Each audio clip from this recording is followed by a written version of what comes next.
Hello, Justin. Welcome to Intervention Talk. We got to come up with a more clever name than that. But anyway, how are you? I'm good, thanks. How are you doing today?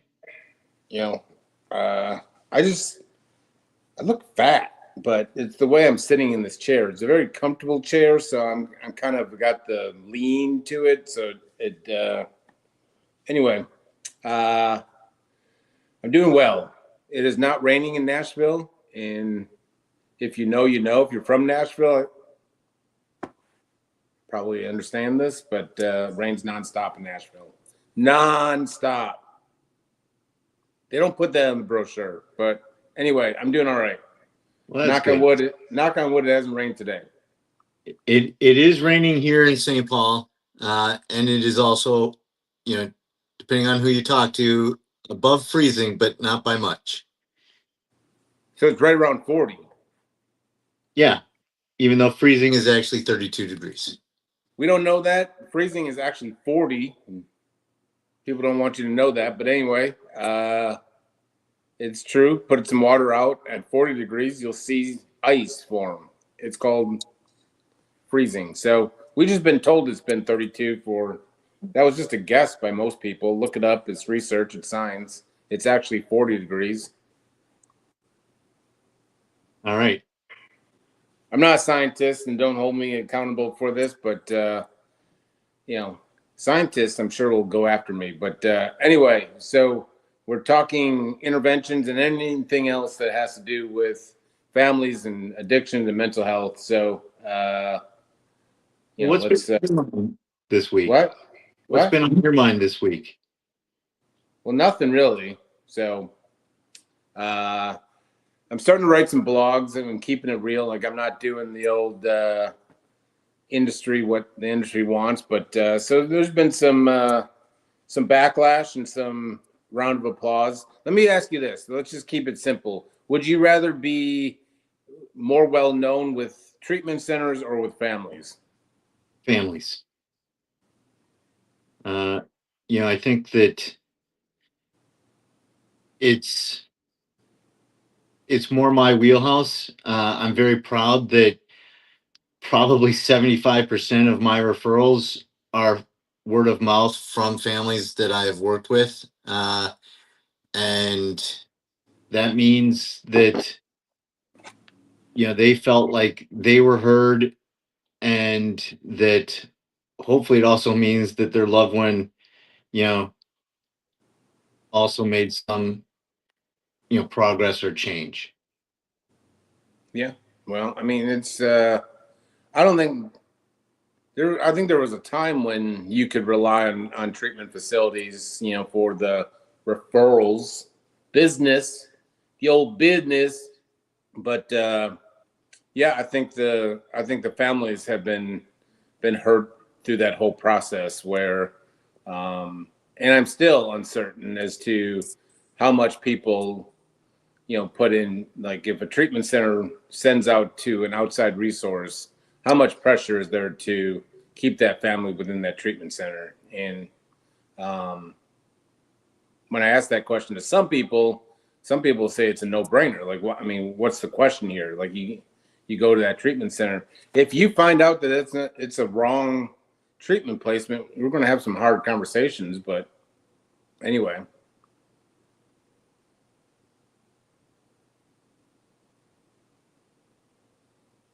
did I lose Justin? Anyway, so I guess much like most people, just Justin just kind of leaves me. So what the hell? I mean, maybe it's me that's like messed up, but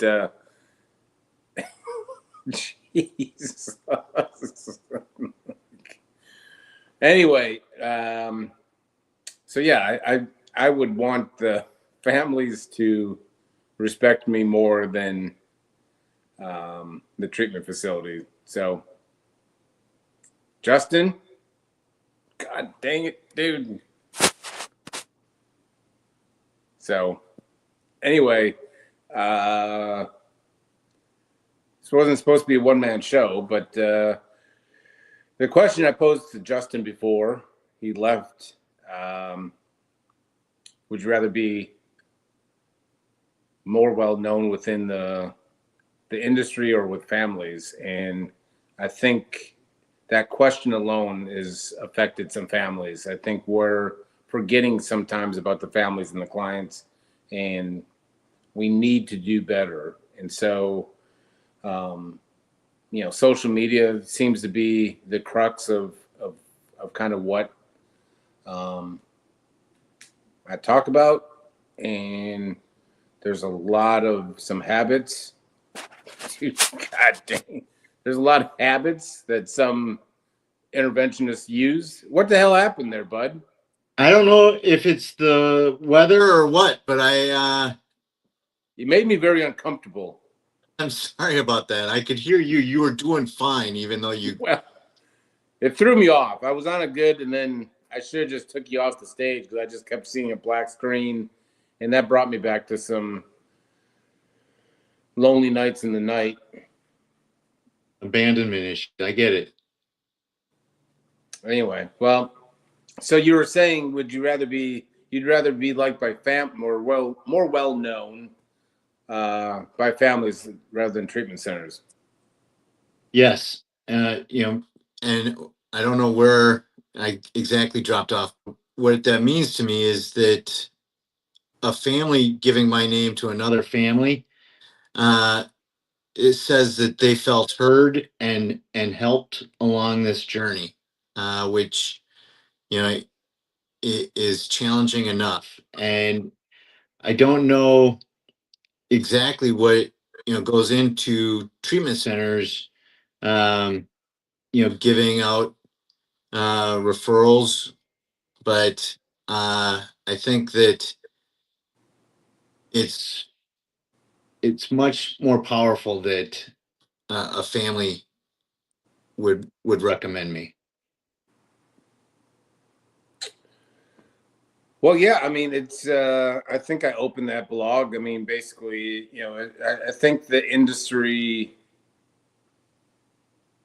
and there's a lot, I mean, I'm making blatant statements, and some people have taken offense to that, and it's not the purpose by any means is to take shots. So if it doesn't apply, let it fly, is like I would tell you. But what I'm saying is blanket statements is certainly not, goes into effect for anyone.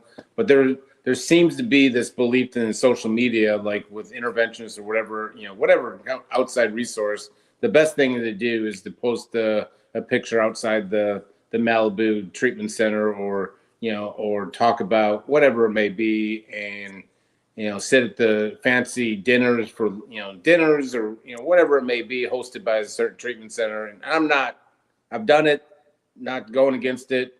There's also the one that drives me the most crazy is on Southwest flights 372, rise and grind, and there's a picture of just like your boots because they want to be respectful, but all they're really doing is self-promoting themselves. Another one on their way to freedom, and I always want to respond.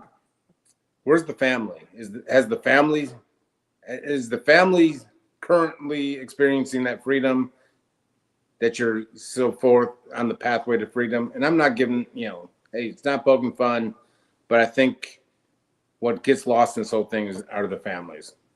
Yeah. And I'll go so much that I put out another blog today is I am absolutely shocked at how many treatment facilities are now saying that the family program is optional, that they highly encourage the families to come, but the family can be like, no, we're good.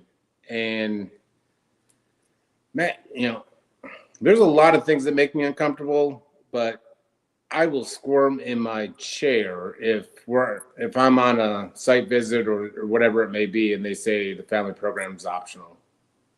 That to me is, I mean, that I don't know. For me, it makes zero sense. Like 0.000% chance. Yeah. Yeah. Well, and I think you bring up a couple of, a lot of good points. One being, our colleagues out there that are also, working with families, hopefully, and doing interventions. It is a ongoing struggle for me at how do I remind, the treatment centers, and because of social media, I don't know how many, friends I have on Facebook that I grew up with or, went to school with, and how many of them are colleagues in our field. But I think that I myself, at one phase of recovery and action, was, guilty might be the wrong, a bit harsh of a word, but that I would chime in, you know, about to head home, one more up and one more down before, I'm home after an intervention. And then, Oh, you were guilty of it? Oh no. yeah, Oh, I didn't know this. yeah. Oh, well, And our relationship is now officially changed. well, it's been a long time since I did that, because I hope that I've grown, in my comfortable, level and everything else. But it was intended to be some sort of reminder to the treatment centers out there, and friends on Facebook that, work in our field. Hey, I'm out here, I exist, and I'm still doing, what I, feel like I'm called to do. But the problem with that, and why I stopped doing it, is because one of the main messages I tell families, and have always told families, is that the intervention is the beginning of the process, not the end. And to proclaim it a success because we are, I have a passenger next to me, uh, is jumping the gun. And so that is why I stopped doing it. Um, it really, we are just beginning the process. And what I also tell families is that treatment, is the discovery phase, and the recovery phase happens when the door is hitting the person in the tuchus, and the rubber is hitting the road. And so you and I both know, and a lot of our colleagues that we respect, also know that. It is a little concerning at, if I'll just say, how saturated, this portion of the field seems to be getting. Um, and I don't know, exactly what the requirements or qualifications that some folks have. Um, but I'll tell you this, I actually got a email a little over a week ago from somebody that works, for a treatment center, that was asking my opinion on if I thought it was ethical for an interventionist to be working for, a treatment center. And that opened up a dialogue of, it definitely depends. Uh, you know, A, is the interventionist going to, strongly recommend that individual go to their treatment center, even though there may be more appropriate programs out there, whether it be financially, dual disorder, geographic. I mean, a lot of things have to go into consideration. And, um, if somebody is doing it and it is the right fit for their program, this person that I spoke to said that there would be no fee to the family. Um, you and I have also talked about, and to bring it back to how the intervention is the beginning, you know, does that mean that after the intervention, because there was no fee, that the family is on their own? This is a family disease, and we've talked about how it doesn't matter if somebody goes away for 30 days or 30 months. Uh, if the family doesn't do some changing and shifting, if the individual goes back anywhere near that family system and they haven't changed, then the individual will go back into the shape that fits in that family pie. I mean, you know that you're not supposed to say pie. So my mind goes on the word. Well, I was gonna say pizza, but that would have made my mind go somewhere else. Well, I mean, it's food has taken on new meaning for me, but let's. I want to circle back. I'm going to ignore the Tookus comment. So, because I'm improving as a person, but that tell me you're from the Midwest without telling me when like when you see. I mean, Tookus. Anyway, hats off to you. But man, pie and Tookus has taken my. That's Uh, good enough, huh? Out of yeah, everything I said, pie God and dang. I started thinking about pie and I was done for. But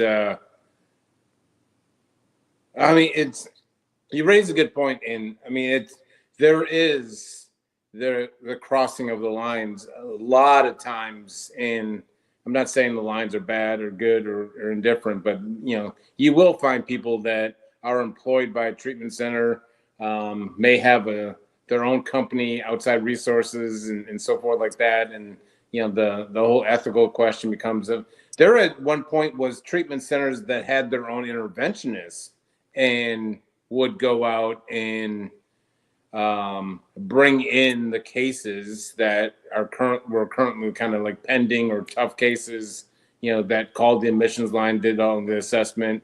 They dispersed their own interventionists to bring them back to that treatment center, and that I mean that's being upfront and like that's their client. They have their own interventionists, and they're bringing them in because, as we know, sometimes calling the admission line, they say they may be ready to go to treatment, but they may not be truly. They may be in an altered state when they made that call initially. But so yeah, there's in the case of interventionists, or you can go a lot. I mean, it's evolved so much, and what I always if it feels wrong, or if you think you're doing it wrong, you're probably wrong. And so if but yeah, the industry has been weighted down far too long because of unethical behaviors, and I'll just leave it at that. I mean, um, it is it has been an industry for a long, long time that's been scavenged for unethical practices, and actually encouraged because you're making millions and millions of dollars being unethical. So, and families the whole time were clueless to this whole thing, and what we're seeing now is reluctance to pull the trigger on families, rightfully so, because God knows the number of conversations they've had in the past. yeah, I think a couple of things. One, I try not to call uh, what I work in an industry. Um, I prefer the word field because I think that they conjure up a different image. And when we are looking at it like an industry, um, there are boards and there are people that answer to other people, and uh, that's that's understandable, right? I mean, my first employer right out of school, you know, we had to keep the lights on and the phones, powered up. Otherwise, we would not have been able to help people. I have experienced that in the 13 years of recovery in action. Uh, but at the same time, an intervention is really at most 49% for the identified individual. Um, you know, it is 51% for those families. They have hit their bottom. If the identified individual was the 51%, they would not need an intervention. They would be on the, and I know you hate it when I bring up the clinical stuff and the trans theoretical model of change, but I'm doing it. And the fact is that if somebody has gotten through the pre-contemplation and the contemplation stage on their own, they really don't need an intervention.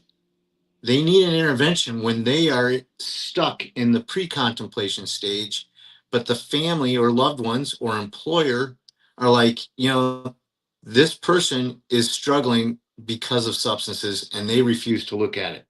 And that's when we should be brought in and we should help guide the other people in how to have a conversation to nudge that person from pre-contemplation through contemplation and even preparation and into the fourth phase, which is action. And that's why it's important for us to have relationships for treatment centers so that we know what the most appropriate program is for that specific individual to help that family out. Because they are still going to be walking on eggshells far after, you and or I and the individual are walking down the driveway and heading to treatment. And so it is a much more specific, I think, issue than just one thing that we'll cover on today's content. Well, yeah, I mean, the number of Jay's public opinion quote, not actual fact, but the number of treatment centers, reputable and solid treatment centers, going down less and less. A lot of people are just, running them through kind of the insurance mills or whatever it may be. So, yeah, I'm not saying, please, people, and I've had the calls and people from marketers and whatever it may be saying that I'm poking holes and poking fun at site visits and dinners and so forth like that. No, I need to know, and everyone needs to know what you're doing, what great, the staff, the facilities itself, the whatever it may be. I do think that there's a lot of people out there making decisions on regional marketers because they really like them, or they're in fashion, or I mean, I'll just say like they're good looking, and that's the more I'm talking more about the issue of that when you're making decisions on the regional marketer and not on the facility, the modalities, the what all the number of things that we look for and need to know about to pass on to the family. And here's why these are the ones we suggested. We never just give one, and the family decides. We never decide. But how often are people making decisions on outside of facility staff and modalities? It's because they bring us donuts every week, or the regional marketer is really really hot. That's these are the things I'm talking about. And when you start doing that, the family is like, I don't understand this. Um, this wasn't the right fit. I don't know what, and maybe we're doing something wrong, but it just doesn't feel like it's the right fit. Well, no, it wasn't the right fit. There was no business that you should ever went to that place. But you know, you can't really even get into that discussion because I'm not one to throw people under the bus either. So I think more of anything than social media. I'm not saying like if you post social media posts like you're whatever, you're Satan. It's a necessary evil for small practices, but I'm more. I want to start seeing, and I want to start speaking up for the families because that's who we're ultimately, gone are the days I think of the really quick intervention where you get a call and you're doing the intervention the very next day. There's a lot of hemming and hawing, and there's a lot of work that needs to be done with the family before an intervention can even be brought up. Yeah. I mean, so I'm going to be, going out of town next week and doing an intervention on Thursday and Friday. And I will not be posting any, comments of one more up and one more down, and then I'll be home. And the program that, I think that the family has landed on was one of three that I gave them. And, I will tell you that at the beginning of this month, a treatment center flew me out west and, you know, gave me a tour of the program. And there was, a lunch and stuff like that. It's important for me to do those so I can see the bricks and mortar, meet some of the actual clinical staff that are doing the deal. Because to the individual, their questions are about, well, what's the thread count on the sheets, or can I bring my golf clubs? Which I always say yes. And then if they ask, can I use them? We'll answer that question if it comes up. But the families, which we sort of seems to be the theme today, what's important to them is the treatment modality. For a lot of families, it's important to know, is this program in network, out of network? You know, Unfortunately, a financial component is necessary. And so I think that a lot of our legwork can be done, from our home desk. But some of it really is benefited from going out and kicking the tires and seeing what a program looks like. Yeah, I mean, again, and I'm not saying you're harping. This is all necessary. Absolutely. Like if I own a treatment center and I'm doing really really good work, like I don't care. I can put a like one of those floaty guys out, by the front. Like that's not going to bring people in. So you want to bring people in and say, hey, let me show you our beauty, and here's meet the staff. And I always believe in the site visit should be organic and natural. Like I prefer the site visits where you see the facility, you see where that client, if you were to send the client, is going to spend most of their day, so you get a good idea. But I enjoy more of the sitting down at dinners with the staff, the frontline staff, like whatever it may be, and asking them questions about what got them in the industry, and get them, you get an idea of the people that are going to be day to day. And I will say another thing, a lot of these, a lot of times they, on these site visits, you got me on a site visit kick now. You only deal with the executives. Like, if you ever see me on a site visit, like if it's just executives, like I love you to pieces, and stuff, but I want to kind of branch off and meet the frontline workers and the counselors and the nurses and the front desk person, and everyone, because I've been through enough treatment in Delia. Like you're not really dealing with the executive very much as a client. You're the people you're seeing on a day-to-day basis are the frontline workers, the nurses, the fitness directors, whatever it may be. And you get a good vibe from them, then you're going to get a kind of thumbs up. Clinically and executively, obviously, hey, like there's got to be things in orders, but I love meeting the frontline workers, and I especially, no surprise, want to meet, what's the family component to all this.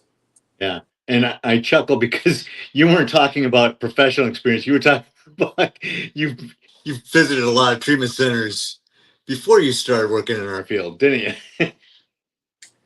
Oh yeah, and I can tell you, I still go in as a client. I can tell you, I I can tell you how to get drugs in, and I'm walking the facility. I'm looking for everything, how to get drugs in, how to sneak a girl into the room, where to sneak, what part of the facility doesn't have the lights, or I I think I'm a good person, but when I'm on a site visit, like if I get back onto a treatment facility, like I rarely ever, and I have to make a conscious effort to put my professional hat on. I am always in client mode. Like, I want to know about the food. I want to know how to sneak things in. I want to know how, what's the talking to the women situation or the men, like whatever your gender is. But, and, um, at times, if someone asks me what's really on your mind, they're going to get something that they're not ready for. But, so probably don't ask me what's really on my mind, because for the most part, I keep it surface level. But you can bet your sweet, tookus. Uh, I know, I know at least 5 ways on how to get, things brought into that facility within 33 minutes. Right. And you and I were actually on a tour together, 5 or 6 years ago, I think now, but we went through a program and they had a scale in the exercise room. And I brought up how that was, a concern, because, you know, somebody is in treatment and for substance use, our disease is such that it can pop up in other ways and may have actually already been an underlying issue going, right along with the substance issue about body image or something like that. And that was, I brought that up when I saw it. And I think that, to your other point, right? The thing Pointing I it out took, when I was on the scale was a little more like, you probably should not have made the comments about me when I was on the scale, but I understand where you're coming from. I saw a window and I care about you. But, this program that I was out visiting in May, at lunch, I sat next to the men's director, across from the women's director, and on my other side was the clinical director. And what I took away from A lot that of was, directors. yeah, but what I took away from it was the men's director started working at that treatment center almost 20 years ago as a tech.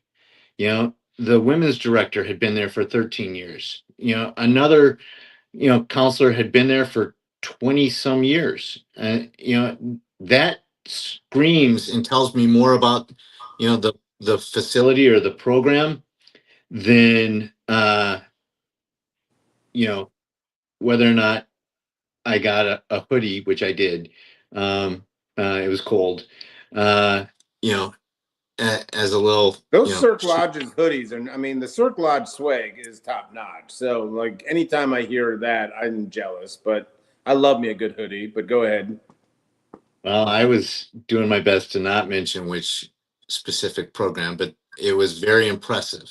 Well, Uh, I mean, it like, hey, like, I just got done saying there's less and less really good programs. I mean, I don't even need to check with you. Like, Cirque Lodge is still on that list of reputable places, and so, hey, like, I have no problem saying it. There's other great treatment centers, but Cirque Lodge, like, is it's on many people's list for a reason, as a solid place. yes, it And is. now that they're utilizing insurance a lot more, I mean, I love it. So I love Cirque Lodge. We love Cirque Lodge. I'm just trying to do this so I can get a hoodie, Well, and which defeats everything that we talked about. yeah, So, so point is, I can be bought off. but I am okay with you mentioning it because I do think that the more transparency we have individually, that is contagious, and people that are not being open or transparent will feel uncomfortable, and that's okay. You the 5 people that watch this, we're going to give 2 thumbs up to Cirque Lodge. So if that sways you, then perfect. But so another thing. So I've been writing, and I love writing. And so here's the other thing about the whole social media. Like, I think blogs and writing has kind of been pushed to the side and do videos and all this other stuff. So whatever it may be, but I also like, and when I tell people and they're shocked, and I'm not saying that I've been doing this for a while, because I wanted to act like a hoity-toity, real deal, uh, professional and say, but you deal with it every probably 5 minutes, every conversation. Everyone wants to talk about success rates. And, I've found numerous ways to, to answer that without answering it. And because there's so many numbers that can be thrown out there. But I finally got to a point where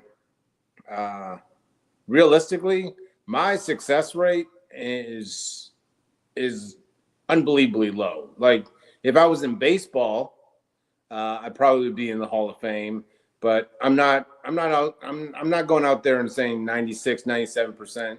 And I'll tell you why. And it's what we're talking about is like the yes isn't our success. And what I realized was,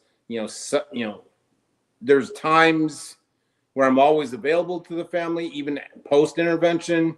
But I kind of like if there's a yes and there's, everyone's fine and dandy and, no one's threatening to leave and, they're going to aftercare recommendations, that there's no reason to, communicate, I thought, back with the families. My success rate being low is I need to do better with successful rates when it comes to changing the way families communicate, changing the way families respond to certain behaviors, analyzing themselves internally. It's not just Johnny going to treatment, but taking a look at, all how they can negatively impact the family dynamics and so forth and what they can do to get better.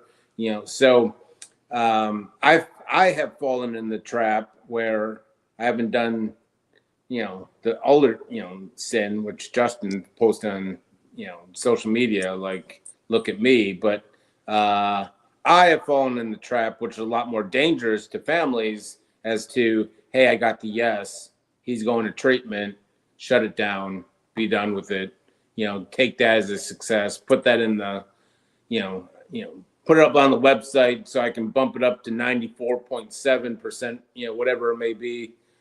Which is all BS. Sorry to rain on someone's parade, but those numbers are a bad word. But I think it's fair to families to let them know, like, hey, my success rate isn't what you think it is, because, families need to do a better job of getting successful change in their lives, which families don't want to hear. They just want Johnny or Sally to get better, and they think everything will magically appear. So I want to take away the family's happiness or sadness being hinged on Johnny's sobriety. They can start making choices, and it doesn't have to affect them if he stays sober or not. Yeah. Again, I've made plenty of mistakes over the years. One of them would be when a family asked me, what my success rate was. I think it was a mistake because it was, it was intended to be genuine. It was not what a family necessarily needed to hear in those early, phone calls or conversations. I would tell them my success rate is 100%. And that was true in that, boy, you really got wrapped up in the industry. That's really good. I mean, you were posting the pictures and the 100%. It was true in the sense that we will have every intervention I've done has succeeded in ruining using to a new level. And it has succeeded in giving the family their voice. Now, where it wasn't 100% successful is, despite my best efforts at times, I have not, assisted a family in continuing to have their voice. This is a marathon and not a sprint. And whether the person says yes or no, it's almost more dangerous if they say yes, but it is completely for the wrong reasons. And despite having picked the most appropriate program, that individual may, just be, Xing off days on a calendar, and they went because they don't think they had a substance issue, they had a back issue, and they needed to get their family off their back.